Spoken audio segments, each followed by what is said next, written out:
Panukalang batas na naglalayong o maglalayong imodernisa ang pagpaparehistro ng birth, death at marriage. Inihain sa Kamara ngayong araw. Ang buong detalye ihatid ni Jap Regala. Inihain ni Natingog Party List Representatives Yeda Marie Romualdez, Andrew Julian Romualdez at Jude Asidre ang Philippine Civil Registration and Vital Statistics Act sa Kamara.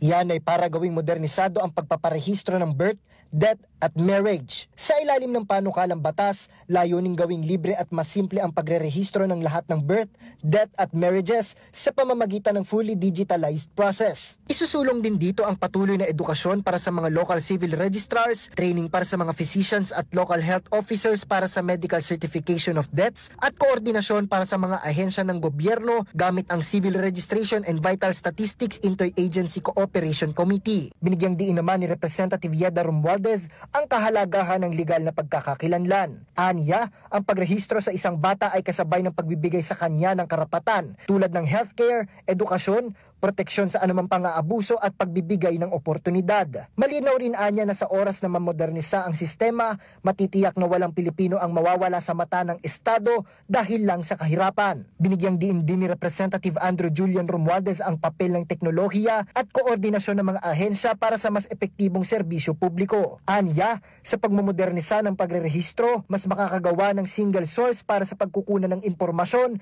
makatutugon ng mas mabilis sa sakuna at makapagpaplano ng mas maayos. Inaatasan din ng panukala ang Philippine Statistics Authority na baguhin ang kasalukuyang Civil Registration Service at itatag ang bagong Civil Registration Office na pamumunuan ng isang Deputy Civil Registrar General. Para sa totoong balita sa bagong Pilipinas, Jap Regala, Congress News.